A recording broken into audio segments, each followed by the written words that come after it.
Pessoal, boa noite. Nós já temos aí um público de 25 alunos e como a gente tem aula depois, temos outras aulas, eu vou começar essa apresentação. Primeiramente, gostaria de dizer que outras propostas relacionadas a resumo, gráfico, enfim, eu vou discutir antes com vocês as propostas que vocês fizeram, mas eu estou tentando pelo menos passar pelas propostas mais recentes da Universidade Federal, para que a gente consiga ter pelo menos um escopo de como fazer essas principais propostas. Tá? Bom, eu coloquei aqui nesse slide inicial uma indicação para que vocês vejam como a resposta argumentativa, o texto opinativo, tem sido cobrado na Universidade Federal. Vejam aqui que desde 2014 nós estamos tendo uma sequência de propostas de produções textuais sendo pedidas por essa universidade e que se referem a como você tem que argumentar sobre algum aspecto, seja uma resposta de uma pergunta, seja uma opinião sobre um tema, um posicionamento sobre alguma coisa.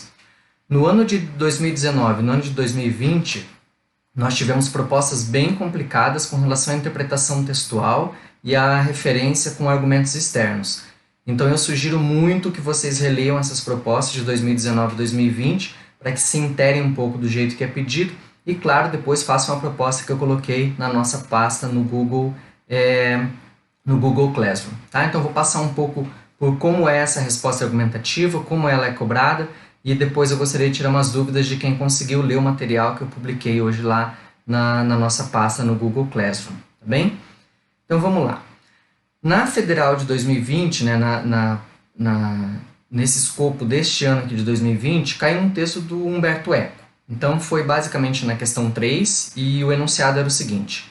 Leia a crônica abaixo, A Sociedade Líquida, de 2015, escrita pelo filósofo italiano Umberto Eco, que serve de introdução ao último livro do escritor, Pape Satan Alep, Crônicas de uma Sociedade Líquida, publicado póstumamente. Aqui eu gostaria de fazer uns comentários que eu considero que são extremamente importantes. O principal deles, eu quero deixar claro aqui para vocês a fonte que deve ser colocada depois, que é a sociedade líquida. Então é importante, quando a gente está tratando de um autor, colocar o título do texto que está sendo discutido na universidade. Não é importante colocar o título do livro, gente. Aqui não é o livro que é importante, mas sim a crônica que está dentro do livro. Esse é um ponto fundamental, porque eu recebo muitas dúvidas assim, professor, mas quando tem o título do texto e o título da crônica, o que eu devo colocar como fonte? Sempre o título do texto que está sendo pedido ali. Tá? Então, esse é um exemplo bem claro.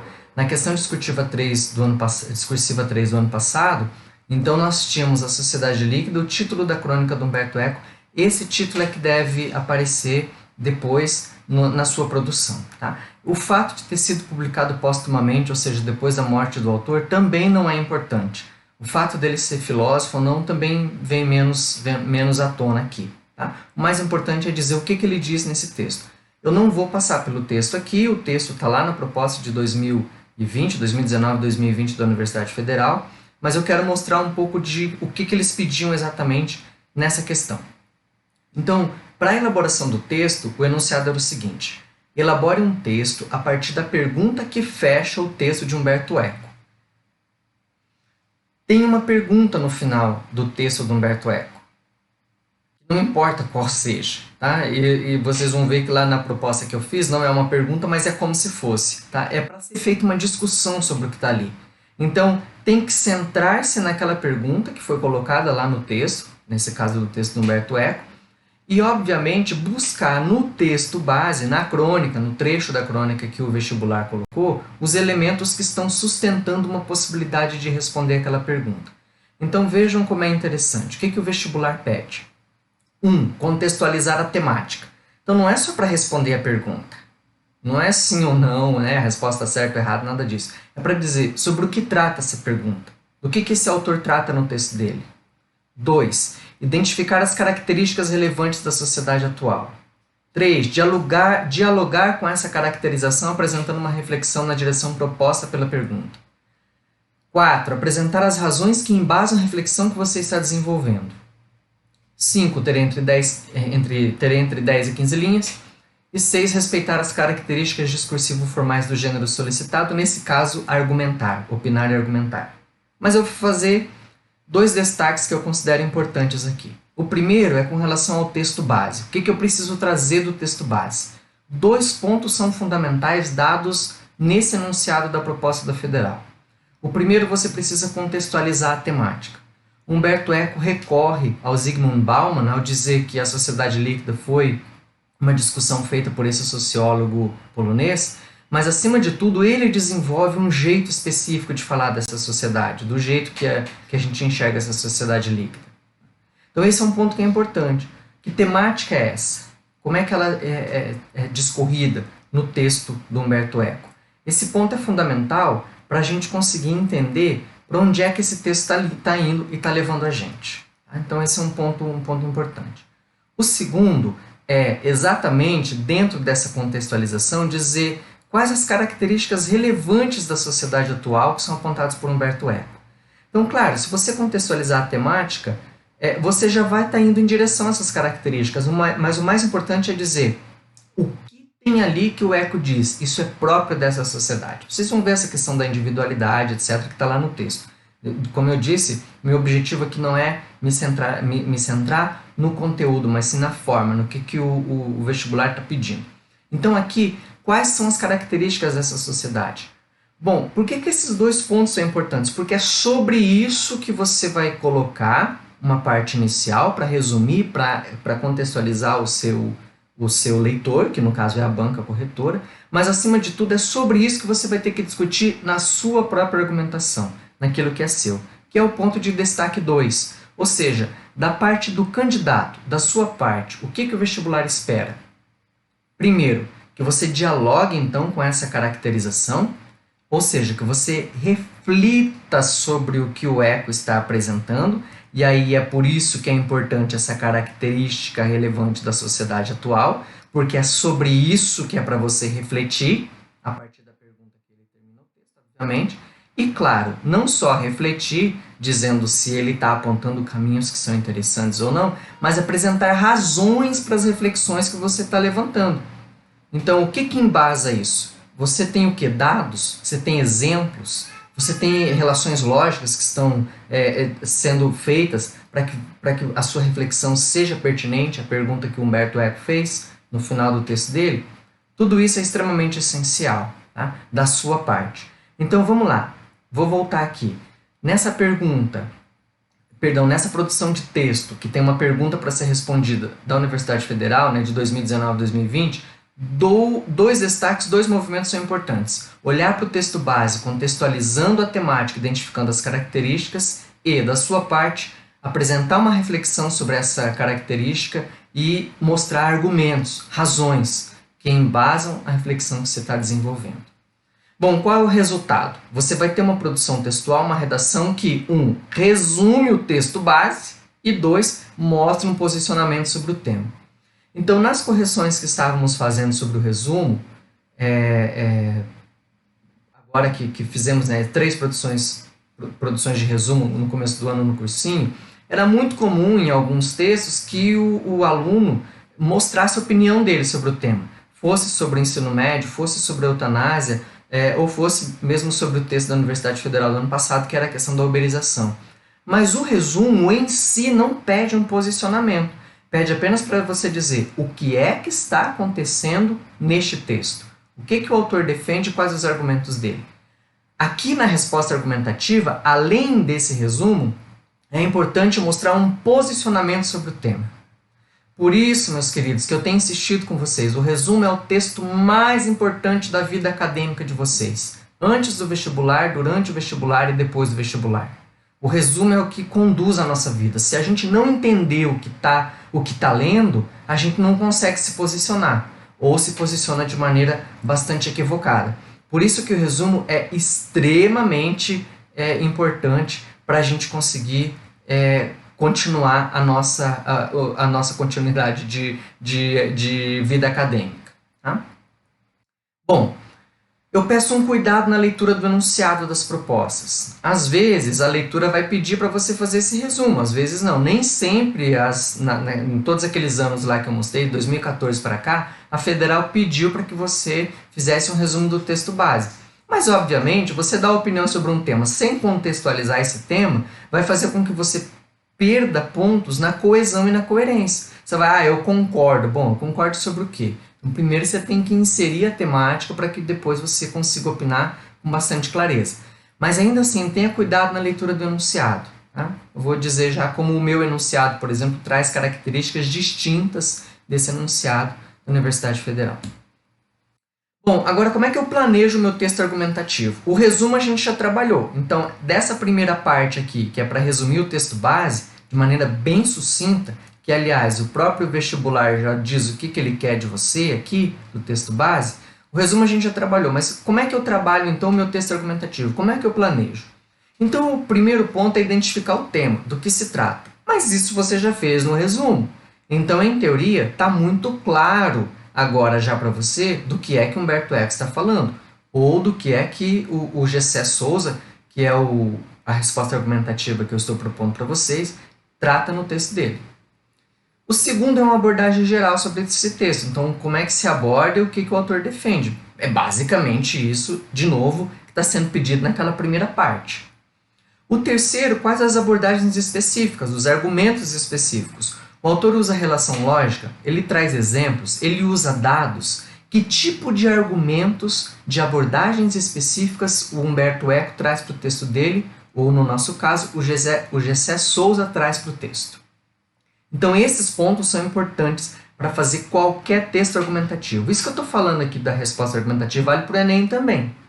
Então, eu preciso saber muito bem o tema, a abordagem geral que está sendo feita na temática. Eu preciso saber quais os argumentos eu posso levantar aqui, que tipos de argumentos eu posso levantar, se eu vou dar exemplos, se eu vou fazer relação lógica, se eu vou trazer dados. Tá? Então, esse é um ponto bastante fundamental. Mas o mais importante é, no caso da resposta argumentativa, o ponto 4, a minha identificação com o texto.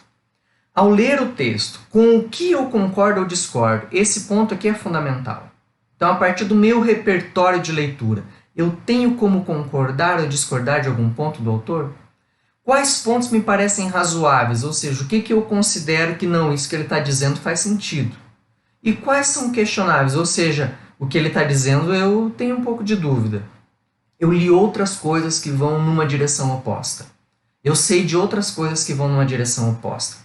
Então, esse caminho de entender se eu concordo ou não concordo e quais razões eu tenho para isso é fundamental, gente, para uma resposta argumentativa funcionar e vocês tirarem uma boa nota nesse texto. Cuidado, porque esse é um texto de pegadinha. A gente pode ficar muito tempo resumindo o texto base e pouco tempo dando opinião. Bom, eu fiz uma espécie de tabela para ajudar vocês a como entender isso no texto. Então, especificamente nessa segunda parte, que é a parte de argumentação, há uma tese a ser defendida, que é o que você defende, basicamente aqui com que eu concordo ou discordo, e depois tem os argumentos que você precisa apresentar. Há argumentos do próprio texto, que você pode ser a favor ou contra. E aí, se você é a favor ou contra e você quer discutir esses argumentos, você pode usar expressões linguísticas específicas. Por exemplo, a favor. De fato, à medida que o autor fala do individualismo, ou realmente o individualismo, ou como se vê no texto de Eco. Tá? Veja, essas expressões mostram que o autor está indo na direção do texto que leu. Respondendo uma pergunta que me fizeram na live passada. Professor, eu posso falar eu acho, eu penso, eu defendo, eu argumento? Pode, mas se você usar essas expressões aqui, querido, querida, não precisa, você já está dizendo que está concordando. Por outro lado, se você é contrário a alguma coisa que está no texto, você pode usar expressões que são contrárias, como no entanto, apesar de o autor defender tal coisa, ou diferentemente do que afirma o autor no texto, blá blá blá.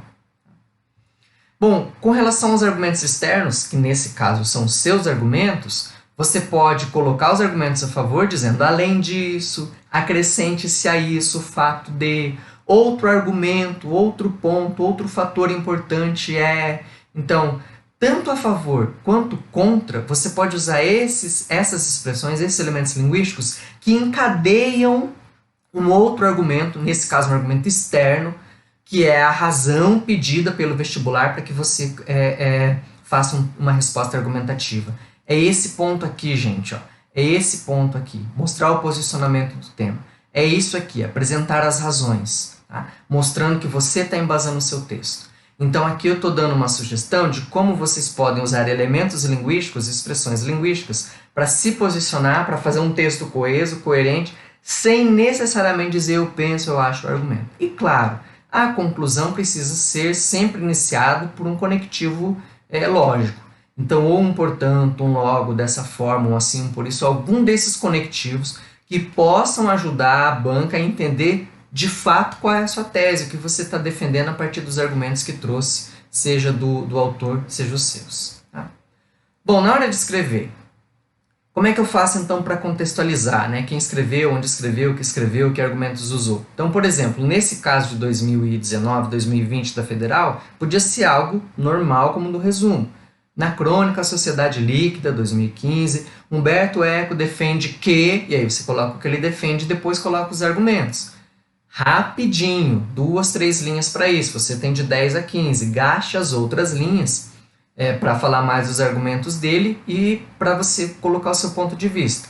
Pensa que se você tem que falar do tema e da sua posição, guarde mais tempo para a sua posição, se você, claro, tem argumentos para isso, né? Senão não deixa equilibrado, metade para falar do texto, metade para falar da sua posição propriamente dita. Para posicionar-se com justificativa sobre o tema, perdão, aqui eu errei aqui o tema. Então você pode dizer, de fato, a sociedade atual, realmente a sociedade atual, assim como afirma o autor, a sociedade atual, etc, etc. Tá? Bom, se você quiser ponderar pontos negativos e positivos, ou seja, se você quiser colocar os pontos, balancear esses pontos negativos e positivos, você pode dizer algo como, apesar dos problemas apontados pelo autor, podemos observar uma discussão maior sobre o indivíduo na sociedade atual. Então, essa sociedade atual tem problemas? Tem, mas a gente ainda está discutindo mais o ser humano. Isso pode ser um ponto positivo, por que não? Tá? Então, esses elementos de trabalhar ponto negativo e ponto positivo são dados por aquelas expressões linguísticas que eu mostrei antes para vocês. É assim que o texto vai ficando coeso, coerente, é assim que a resposta vai se encaminhando para a gente entender as razões e a tese que você está defendendo. E claro, a conclusão do texto tem que reforçar a tese. Portanto, o que se percebe o que se pode defender Tá? Novamente, não estou usando eu defendo o que eu acho que é, o que se pode, o que se percebe. Esse é um jeito da gente mostrar, sustentar o ponto de vista sem precisar usar a primeira pessoa. Tá? Não que seja ruim, nessa questão da resposta argumentativa da Federal pode até ser usado, mas o geral já é treinar a terceira pessoa por causa do Enem. No Enem, jamais primeira e segunda pessoa, então usar a terceira pessoa ajuda muito a treinar para o Enem. A proposta atual, que eu mandei para vocês, e está lá na página do Google Classroom, é uma entrevista com o professor Gessé Souza, que é um sociólogo que trabalha na Universidade Federal do ABC, em São Paulo, e ele vai discutir um pouco sobre as questões de educação e as questões de classe social no Brasil. Aliás, eu sugiro a vocês que vejam os vídeos do Gessé Souza, eu acho que é um jeito legal da gente entender um pouco a nossa sociedade e também se preparar para o que vem dos vestibulares e tal. Então a proposta é assim, em um texto até 12 linhas, à mão, argumente se concorda ou não com a frase. Tem uma frase lá no texto que vocês vão ver. Então, por que eu coloquei a mão aqui, gente? Porque muita gente me mandou no infográfico o número de linhas escritas no Word. Não, vocês me mandem o arquivo no Word. É melhor para eu corrigir, eu consigo fazer mais comentários e tudo. Funciona melhor para a gente ter esse feedback e essa ajuda com vocês. Mas treinem sempre à mão. Tá? Se quiserem, inclusive, colocar no Word a foto do que fizeram à mão, ótimo, não tem problema. Mas treinem a mão, vocês têm que treinar a mão durante esse ano. Tá? É uma sugestão que eu falei lá na sala já e aqui nas dicas de redação tenho repetido isso. Então, para você argumentar se concorda ou não com a frase, primeiro mostre como a jornalista tem razão, resumindo o que o autor pensa sobre educação e classe social no trecho da entrevista. Depois, com elementos de fora do texto, se você é contra ou a favor daquilo que a frase indica a partir do que ele falou. Se de fato a nossa salvação está na interpretação de texto na consciência da classe social. E terceiro, faça no máximo 2 parágrafos. Aqui um jeito também de ir treinando um cuidadinho com os parágrafos. Então tem gente que no resumo está fazendo parágrafo. Já sugeri que não façam porque perde espaço. E aqui eu estou pedindo, façam no máximo 2, porque se a gente vai fazer um texto de 12 linhas, Um parágrafo de 6 linhas está ótimo. Então, no máximo, 2 parágrafos. Ah, pode fazer um só? Talvez fique meio... muita informação junto, mas 2 parágrafos tudo bem. 3 não, vai ficar muito grande. Parágrafos muito pequenos não são bem vistos pela banca de correção. Bom, se você quiser, pode ignorar que a frase foi escrita no contexto pela jornalista. Então, você pode ir direto que a frase foi atribuída a um pensamento geral do autor, etc. Não precisa fazer, entrevista para jornalista, blá, blá, blá. Pode já inserir o seu texto nessa discussão. Por isso que eu comentei lá, presta atenção no enunciado. Aqui eu estou tirando essa parte para a gente ganhar um pouco de espaço, vocês terem mais possibilidade de discutir o pensamento do autor e menos a fonte. É isso, gente. Eu vou abrir para as perguntas, tá bem? Vamos lá, deixa eu abrir aqui, deixa eu ver aqui. Tá. O Carlos perguntou aqui em cima se não seria bom apresentar o autor como filósofo para ajudar na coesão no meio do texto. Não, você pode usar depois, Carlos, filósofo exatamente lá no meio do texto, não precisa usar no início, deixa para retomar depois. O filósofo também argumenta aqui, blá, blá, blá. O Eduardo está perguntando se eu vou disponibilizar os slides no Class. Já estão lá. A Heloísa já disse. Obrigado, Heloísa. Eu não consegui mandar o Word, professor, desculpa. Mandem, gente. Mandem do infográfico. Eu tenho muito pouca proposta de infográfico. Acho que eu respondi umas 10 ou 20 só. E tem mais umas 10 que eu quero corrigir amanhã ou no domingo. Nesse final de semana eu quero terminar o de infográfico. Mas mandem. É importante, infográfico cai todo ano. E é um jeito de treinar bem textos que são expositivos. Lucas, professor, a conclusão temos que defender o nosso ponto de vista do autor, o nosso, na resposta argumentativa sempre o nosso, no texto do Enem sempre o nosso. Professor, quais conectivos eu posso utilizar para iniciar uma introdução? Nesse caso, que a gente tem que fazer a resposta argumentativa, usem muito parecido com o que a gente está fazendo no resumo, tá, Natália? William, nem mesmo a conclusão em um terceiro parágrafo? Não, porque daí a conclusão vai ficar muito pequena. Então, não faça 3 parágrafos. Os parágrafos têm que ter mais ou menos o mesmo tamanho, gente. Isso é uma coisa que eu sempre insisto com vocês. Um parágrafo não pode ter menos que 4 linhas e não pode ter mais que 7 linhas. Por quê? Um parágrafo com 3 linhas é muito pequeno, um parágrafo com 8, 9 linhas é muito grande. Então, tentem adequar o tamanho desses parágrafos. Então, por isso que num texto de 12, está ótimo 2 parágrafos. A Beatriz, é adequado fazer alusões. Alusões a quê, Beatriz? Me dá uma ajuda. Se for alusões a outros filósofos, a outros textos, sim, pode. Se puder trazer essas fontes, melhor, para você já ir treinando como acontece no Enem. A Kailane, eu posso então escrever que a frase foi redigida como um resumo à entrevista sociólogo? Sim, pode sim. A entrevistadora resumiu a ideia, o pensamento. Não a entrevista dele. O pensamento geral do sociólogo pode ser resumido daquele jeito. Professor, já corrigiu todos os resumos? Beatriz, falta só alguns da Federal do ano passado e tá chegando. Eu recebi a informação que tá chegando, acho que até meio da semana que vem eu posto para vocês. O restante tá tudo lá, das outras propostas da eutanásia e do ensino médio já foram corrigidos. No caso do Enem, não, Beatriz, no caso do Enem é ideal sempre que a gente traga a fonte para mostrar conhecimento de referência. Isso conta muito na competência 2 e 3. Tá? Beatriz, qual é o meu número? Meu número do que, Beatriz? De WhatsApp? Eu não uso WhatsApp, Beatriz, não sei que número. Enfim. Luísa Carolina, como faz para mandar as propostas? Está dentro do arquivo lá, Luísa. Quando você clicar, abrir a proposta que eu mandei, você vai ver que tem um e-mail para enviar as propostas, um e-mail só para propostas.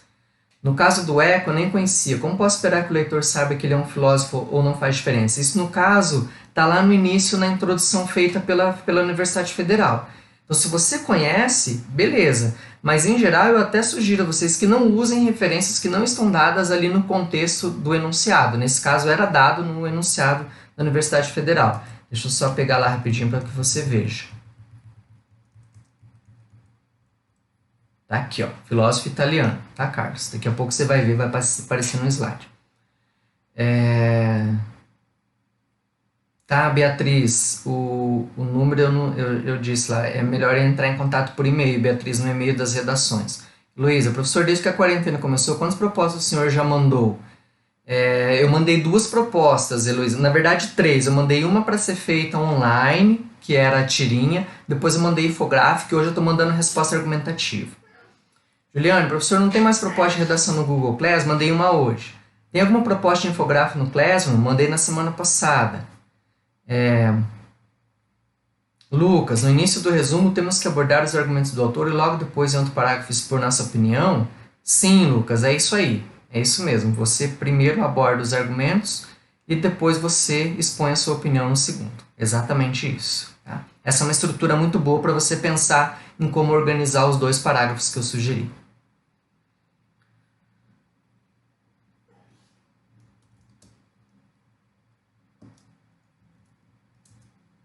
Bom, minha gente, muito obrigado. Eu agradeço esse tempo que estivemos juntos e espero que vocês façam a proposta para que eu consiga responder as dúvidas e tirar as dúvidas de vocês dentro da correção de texto. Eu sempre lembro, gente, é muito importante produzir, porque é ali que a gente vai tentar dar umas dicas para vocês de como melhorar. É isso que a gente está tentando fazer com os resumos, por isso que eu fiz aquilo de contratar lá uma equipe para corrigir, da 26, inclusive, na sala para quem eu dou aula, mas para que vocês tenham esse feedback. Tá bem? Então, muito obrigado e até a próxima semana. Tchau, tchau.